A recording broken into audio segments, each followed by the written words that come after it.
네, 안녕하세요. 한 주간도 평안하셨습니까? 오늘도 수요 성경 공부, 성경 총론 제28강 룻기에 대해서 공부하겠습니다. 룻기는 4장으로 이루어진 짧은 이야기로 이 책의 주인공 룻의 이름을 따서 명명되었습니다. 룻기는 이스라엘 땅에 기근이 찾아와 이를 피하기 위해 남편 엘리멜렉과 두 아들과 함께 이웃나라 모압으로 피난을 떠난 나오미 이야기로 시작합니다. 모압에서 나오미의 아들들은 모압 여자 룻과 오르바와 결혼하게 됩니다. 그러나 비극적으로 남편 엘리멜렉과 두 아들이 사망하면서 나오미와 두 며느리가 과부로 남게 됩니다. 나오미는 남편과 두 아들을 잃은 상실감으로 고향 베들레헴으로 돌아갈 결정을 하게 됩니다. 나오미는 며느리들에게 모압에 머물면서 새 삶을 살도록 권유했지만 그의 시어머니를 따라가겠다고 주장합니다. 룻은 다음과 같은 유명한 선언인 당신이 가시는 곳에 나도 가겠습니다. 당신이 머물기로 한 곳에 나도 머물겠습니다. 당신의 백성이 나의 백성이 되고 당신의 하나님이 나의 하나님이 되리라고 고백하여 그녀의 헌신과 신앙을 보여줍니다. 베들레헴에 돌아온 룻은 추수 이후에 밭에서 곡식을 줍는 일을 담당하게 됩니다. 하나님의 섭리로 그녀는 엘리멜렉의 친척인 보아스의 밭에서 일을 하게 됩니다. 보아스는 룻에게 자비와 동정심을 베풀어 최종적으로 룻과 결혼하여 엘리멜렉의 가계를 이어가게 됩니다. 이 연합은 나오미에게 기쁨과 회복을 가져다 주며 룻은 다윗 왕의 정조 외할머니가 됩니다. 이로써 룻은 예수 그리스도의 조상이 되는 위치에 서게 됩니다. 룻기는 충성심, 친절함, 하나님의 섭리, 구속, 그리고 이방인들이 하나님의 백성에 포함되는 것과 같은 다양한 주제들을 다룹니다. 룻기는 힘든 상황 속에서도 개인의 충성심을 증명하고 하나님이 보통 사람들을 통해 자신의 뜻을 이루어가는 것을 보여주며 그의 목적을 이루기 위해 보통 사람들을 통해 역사하시는 것을 주제로 합니다. 룻기 1장에는 결단하는 나오미의 모습을 볼 수 있습니다. 사사들이 치리하던 시대에 유다 베들레헴에 흉년이 들었습니다. 이에 엘리멜렉의 가족은 모압 지방으로 이주할 것을 결심하게 되었습니다. 이와 같이 하나님이 주신 기업을 버리고 이방 지방으로 이주하는 것은 명백한 불신앙적인 행위라고 할 수 있습니다. 하지만 사사시대는 대부분의 이스라엘의 백성이 하나님의 뜻보다 자신의 소견에 따라 자의적인 행동을 서슴없이 행하였던 것입니다. 새로운 살 길을 찾아 모압으로 이주한 엘리멜렉의 가족에게 불행이 찾아왔습니다. 그것은 나오미의 남편인 엘리멜렉과 두 아들이 죽은 것입니다. 그들이 죽은 이유는 구체적으로 나오지 않지만 결과적으로 나오미는 비참한 신세로 전락한 것입니다. 모압 땅에서 나오미는 남편과 두 아들을 잃고 결국 자신과 모압 여인인 두 자부만 남게 된 것입니다. 이처럼 세상에는 완전한 평안함이 없는 것입니다. 나오미는 모압 지방에서 여호와께서 자기 백성을 권고하사 그들에게 양식을 주셨다는 소식을 듣고 고향으로 돌아갈 결심을 하게 됩니다. 이때 나오미는 끝까지 따른 자부 룻과 함께 예루살렘으로 귀향합니다. 엘리멜렉 가족이 베들레헴 고향을 떠나고 양식이 있다는 모압으로 내려간 것은 지혜로운 최선의 방법이라 할 수 있으나 모든 계획을 이루시는 분이 하나님이시라는 사실을 가족들은 모두 잊은 것이었습니다. 고향으로 돌아오는 나오미는 자신들의 위치가 실패의 자리임을 알게 되었습니다. 그러나 그에게 새로운 소망을 가지게 된 것은 절망 가운데서도 하나님을 바라보는 신앙이었습니다. 양식을 얻지 못한 그들이지만 돌아가리라는 결단 가운데 신앙 회복의 계기를 맞게 되었습니다. 그런 나오미를 하나님께서는 위로해 주십니다. 하나님을 향한 믿음에는 결단이 따르며 결단 뒤에는 세상의 방법과 세상을 향한 삶을 버려야만 합니다. 주님의 위로를 받는 사람은 두 주인을 섬길 수 없으며 세상의 것 또한 사랑치 말아야 합니다. 모압을 동경했던 생각을 예루살렘을 향한 삶의 변화를 통해 버려야 하는 것입니다. 남편과 아들을 잃은 여인에게 남은 것은 며느리뿐이었습니다. 그러나 나오미는 며느리와도 이별을 고하며 결단의 각오를 밝힙니다. 모든 것을 다 버리고 하나님께로 돌아가리라는 신앙이었습니다. 하나님은 모든 것을 버린 나오미에게 효성과 신앙을 따르는 룻을 함께 보내십니다. 고난의 통로 속에서 올바른 선택의 결과로 하나님이 주신 위로를 얻은 나오미처럼 우리도 삶 속에서 함께 하시는 하나님의 은혜를 누릴 수 있어야 할 것입니다. 하나님께서 룻기서 2장에서는 고향 예루살렘으로 돌아온 나오미와 룻에게 복을 베푸십니다. 기나긴 고난의 여정을 마치고 고향으로 돌아온 나오미는 룻의 헌신적인 효성을 받게 됩니다. 룻은 시어머니의 권유에도 아랑곳하지 않고 스스로 밭에 나가 이삭을 줍도록 허락해 달라고 요구합니다. 룻은 이방 여인이었지만 효성이 지극한 여성이었습니다. 하나님께서는 그 룻에게 이삭을 주시게 됩니다. 룻은 이방 여인이었지만 시어머니를 섬기기 위해서 추수할 들판으로 나갔습니다. 이를 본 보아스는 먼저 그의 신분에 대해 궁금증을 갖게 되었습니다. 룻의 기구한 운명을 들은 보아스는 단순한 보응 이상의 것이 채워지기를 하나님께 간구합니다. 이에 하나님은 룻에게 많은 이삭을 얻을 수 있는 축복을 보아스를 통해 얻도록 인도하시고 또한 기업을 물을 자로 보아스를 예정하십니다. 따라서 하나님께서는 보아스를 만나게 해 주십니다. 하나님께서 룻을 보호하시며 그녀에게 축복을 준비해 주셨습니다. 그들을 부양케 할 친척 가운데서 보아스를 보내주셨던 것입니다.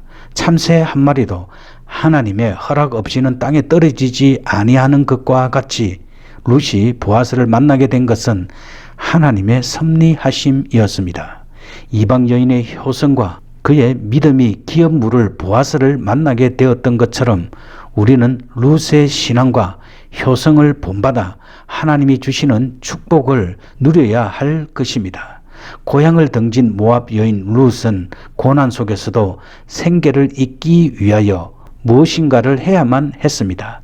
이 시기가 추수 시기라 룻은 이스라엘의 관습을 따라 시어머니의 허락을 얻어 이삭을 죽기에 이릅니다. 하나님은 룻의 효성을 인정하셨고 그의 현숙함을 드러나게 하셨으며 보아스로 하여금 기업을 물을 자로 세워주시고 수치와 가난에서 구원해 주셨습니다.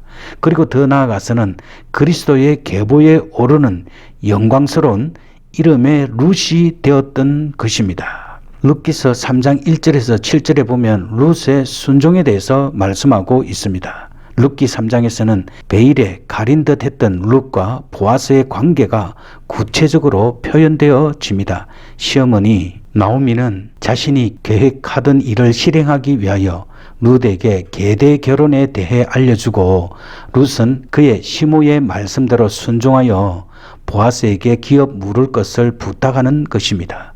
우리는 룻을 만난 보아스에게 어떠한 축복이 임하였는지 살펴보도록 하겠습니다. 그리고 룻이 보아스와 결혼할 수 있었던 것은 무엇 때문이며 그것이 만약 순종이었다면 시어머니가 룻에게 요구한 부분은 어디까지며 당시 히브리 사회에서 가능했던 일인지 살펴보겠습니다. 순종의 의미, 룻과 보아스의 만남은 룻이 그 시어머니의 계획에 전적으로 순종한 결과입니다. 고향을 등지고 시어머니를 좇은 이방 여인 룻에게 시어머니의 요구는 참으로 따르기 어려운 것이었습니다.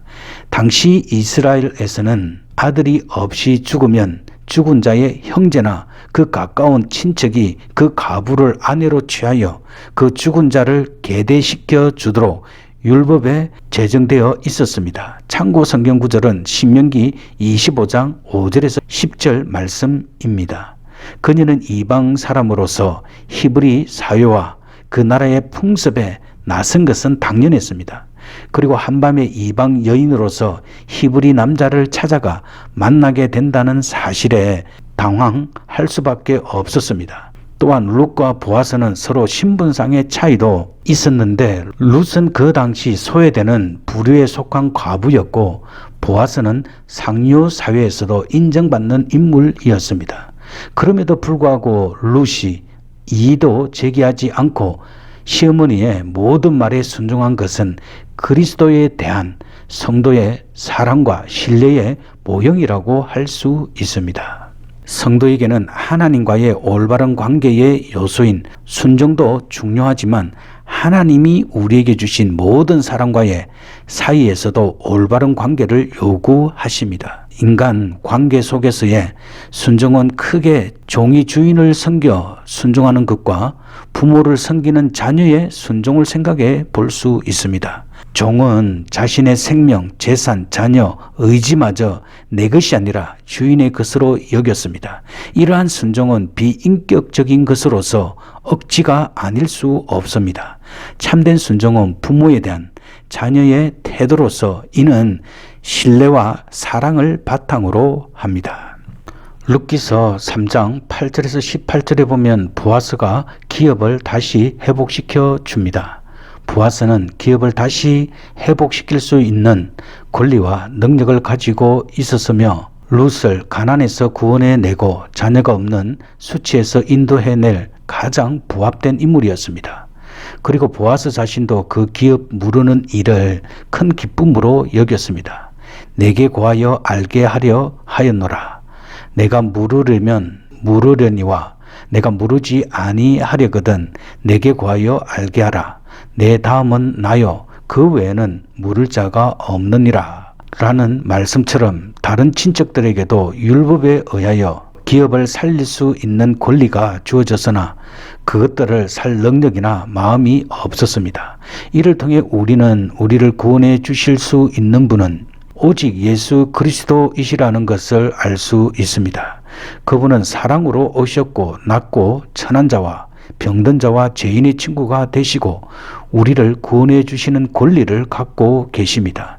그리고 그분 역시 이 사역을 기쁨으로 여기고 계십니다. 이러한 사실에서 우리는 주님의 자비를 다시 생각해 볼 수 있습니다. 그리고 보아스는 룻을 자진하여 돕게 됩니다. 기업을 살리기 위해서는 그만한 희생이 따라야 합니다. 그리스도께서 율법의 요구를 이루시는데도 대속의 죽음이 필요하듯 생명을 살리는 데 있어서도 죽음의 보상이 따랐습니다.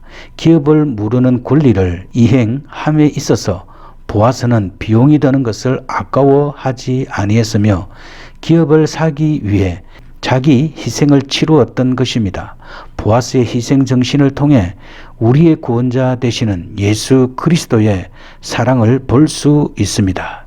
우리는 그의 사랑에 대해 가슴 깊은 곳에서 우러나오는 감사의 찬송을 드려야 할 것입니다. 그리고 보아스가 이방 여인인 룻에게 베푼 은혜들을 살펴보겠습니다. 보아스는 자기 민족이 아닌 이방 여인 룻에게 은혜를 베풀었습니다. 스스로 자립할 수 없는 낮고 천한 자를 돕기 위하여 스스로를 내어준 것입니다. 한 이방 여인을 구원하기 위해 자신이 낮은 자가 되고 자신의 부를 나누어 가난한 기업을 일으키는 겸손함이 보아스에게는 있었습니다. 보아스는 모든 사람이 한 형제요 자매라는 생각을 가지고 예수 그리스도의 사랑을 예표한 사랑의 실천자이었습니다. 이삭을 줍는 불쌍하고 가련한 사람에게 베푼 구원의 은혜가 룻에게 향한 것 같이 가서 너희도 행하라는 주님의 음성을 따라 성도도 그 사랑의 길을 가야 되는 것입니다. 룻기 4장에서는 축복의 성취가 나타나고 있습니다. 보아스와 룻은 마침내 결혼하게 됩니다. 예루살렘에 있는 백성들과 장로들은 보아스와 룻의 결혼에 대하여 우리가 증인이 되노니 라고 증거하고 있습니다. 이러한 공식적인 인정은 결혼의 신실성과 그 결혼의 법적인 데 근거를 두고 있는 것입니다. 성경은 결혼에 대하여 하나님과 인간 사이에 친밀한 관계를 예시해 주며 성경에 입증해 줌으로써 결혼에 대하여 신성을 부여해 주십니다. 현숙한 여인 룻과 보아스의 결혼으로 엘리멜렉 가문은 다시 소생하게 되었고 축복의 열매가 그 자녀를 통해 나타나게 되었습니다. 그 자녀는 오벳으로 다윗의 조부가 되며 메시아의 혈통을 잇게 됩니다. 다윗의 조상이 되는 베레스는 유다의 며느리인 다말의 설아에서 낳게 되었고 룻은 이스라엘이 천하게 여기는 이방 여인의 몸으로 이세의 선조인 오벳을 낳은 것입니다. 그리스도는 이 땅의 왕으로 오셨으나 이처럼 룻과 같이 비천한 이방 여인과 사랑의 화신인 보아스의 자손으로 오신 것입니다. 하나님은 룻기를 통하여 고엘 제도를 적용하사 기업을 일으킬 수 없이 죄와 타락에 만연된 인간을 구속하기 위해 그리스도를 주신다는 복음의 진리를 예표하셨습니다. 룻기를 통해 영원한 왕국을 보여주시며 영원한 구세주 그리스도를 보내시려는 하나님의 은혜의 역사를 미리 바라보게 하신 것입니다. 우리는 룻기를 통해 하나님의 구속 역사를 알 수 있습니다. 구속사란 신구약 성경에서 증언하고 있는 하나님의 모든 행위에 관한 역사입니다. 이 말을 처음 사용한 사람은 18세기 중엽 독일의 경건파에 속하는 벵겔이라는 사람인데 그는 성경의 역사를 이해하기 위해서는 그 속에서 점차로 실현되어 나간 하나님의 목적을 먼저 이해해야 한다고 지적하였습니다. 즉 성경에 기록되어 있는 모든 사건은 단순한 연대기적 기록이 아니라 목적론적 원칙에 따라 기록되었으며 구속사라는 중심이 되는 맥락이 흐르고 있다는 것입니다. 그리고 룻기서에서는 고난에 대해서 발견할 수 있습니다.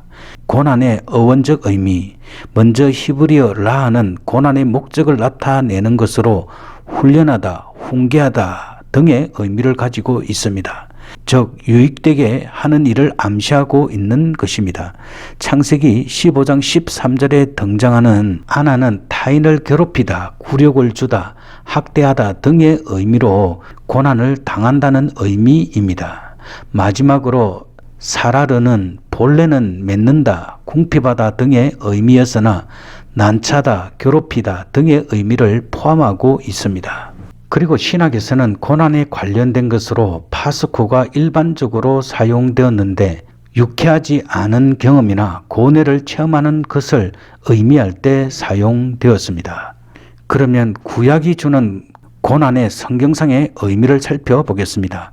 구약시대 초기의 사람들은 첫째, 고난을 죄에 대한 하나님의 징벌로 생각하였습니다. 즉 인간 사회는 하나님의 질서에 의하여 주도되는데 설사 악인이 오랫동안 번영한다 할지라도 마침내는 하나님의 의로운 심판에 의하여 그들에게 고난이 임할 것이라고 생각하였던 것입니다. 또한 자신들에게 임하는 재앙은 하나님의 진노의 징표로 간주하였습니다. 따라서 그들의 왕의 사악함으로 인하여 그리고 부모들의 부도덕함과 방종으로 인하여 형벌을 감수했던 것입니다. 그러나 점차 어인들이 고난을 당하는 경우가 잦아지게 되자 그들 가운데 종말론적인 사고가 편만하게 되었고 먼 심판의 날을 고대하게 되었습니다. 둘째, 고통을 하나님의 교육 방편으로 생각하였습니다. 즉 사람들이 죄로부터 떠나게 되고 방종으로부터 절제하도록 하기 위하여 고통을 사용하셨다는 것입니다. 셋째, 대속적 고통으로서 그리스도께서 자신의 백성들을 위하여 고통을 감수하셨던 것처럼 하나님의 종들이 불의한 백성들을 위하여 징벌을 대신 짊어진다는 것입니다. 신약에서의 고난의 성경적 의미는 자신에게 부과된 필연적인 고통을 가르치신 예수 그리스도로 인하여 종래의 고난관이 새롭게 되었는데, 즉 주님은 인류의 짐을 위하여 사랑하는 마음으로 고통을 자원하셨으며 그의 제자들 역시 그와 연합하기 위하여 고통을 자발적으로 수용한다는 것입니다. 이처럼 신자들이 자원하여 고통의 짐을 짊어지게 될 때 복음의 능력으로 영광이 하나님께 돌려지게 되며 세상의 악의 권세들은 잠잠하게 될 것이고 하나님의 나라가 도래하게 될 것입니다. 그러므로 그리스도인들은 걱정이나 두려움 없이 인내를 가지고 하나님께서 허락한 고통을 견뎌야 할 것입니다. 그리고 룻기에는 계대 결혼 제도가 나타나 있습니다. 계대 결혼의 정의 신명기 25장 5절에서 10절에서는 형제 중에 한 사람이 자식이 없이 죽은 경우에 다른 형제가 죽은 형제의 아내를 취하여 아들을 낳아 그 가문의 대를 잇게 해주는 규례가 나옵니다. 이를 가리켜 소위 계대 결혼이라 하는데 리비르, 즉 남편의 형제란 말에서 유래한 용어입니다. 이를 우리는 수혼 또는 형사 치수 제도라고도 말합니다. 계대 결혼 제도의 역사적인 배경을 살펴보겠습니다.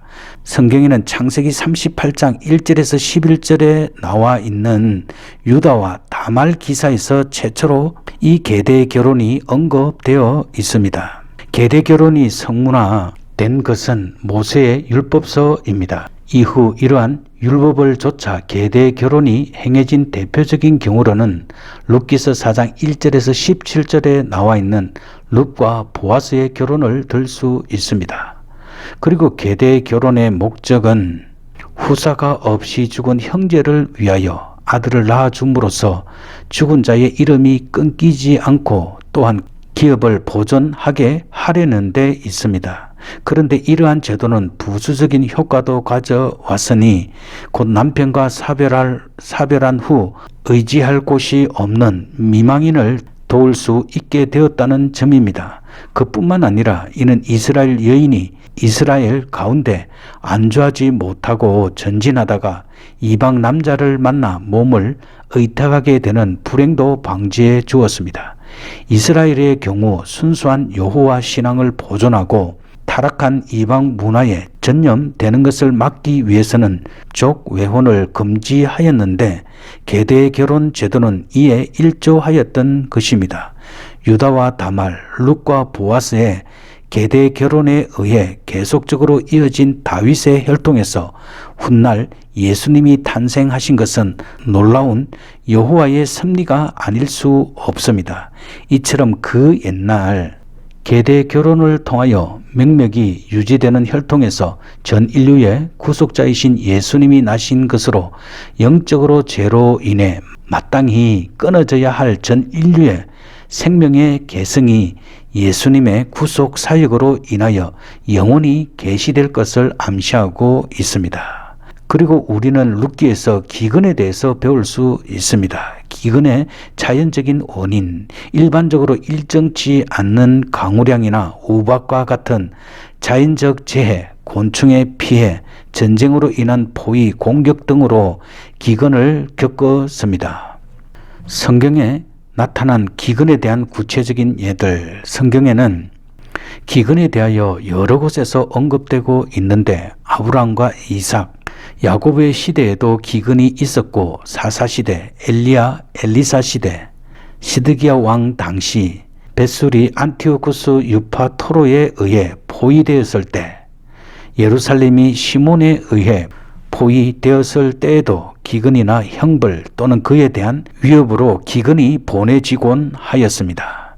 그러나 의로운 자들은 하나님의 능력으로 보호받게 되었습니다. 네, 오늘도 성경 공부하느라 수고 많이 하셨습니다. 이제 기도하도록 하겠습니다.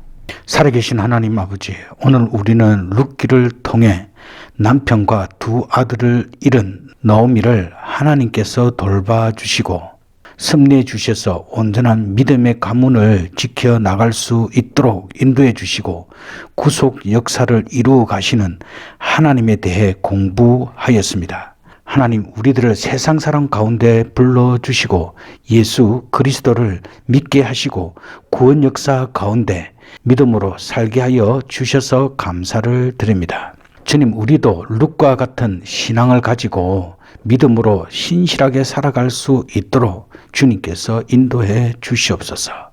룻은 이방 여인으로 하나님을 따랐습니다. 그리고 시어머니에게 효성이 지극하였습니다. 그리고 무엇보다도 고향을 버리고 하나님을 따르는 삶을 결단하였습니다.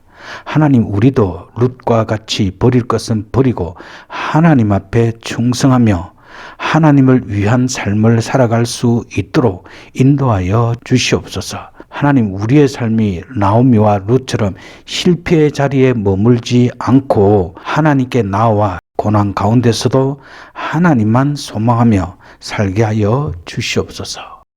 보아스는 신앙과 인격이 훌륭하였습니다. 하나님, 우리에게도 이런 사람을 만날 수 있는 복을 주시고 또한 보아스와 같이 연약한 사람들을 잘 돌볼 수 있는 긍휼의 마음도 주님께서 허락해 주시옵소서. 또한 룻과 같이 주어진 일에 성실함으로 감당하게 하시고 사람과 하나님 앞에 인정받는 삶이 될 수 있도록 주께서 축복해 주시옵소서. 우리의 삶이 하나님의 구속사를 이루는 구원 역사 가운데 응답하는 삶이 되게 하시고 하나님의 능력으로 보호하심을 잊고 주님 오실 그때까지 날마다 감사와 찬송으로 천국을 바라보게 하시며 승리하는 삶을 살게 하여 주시옵소서.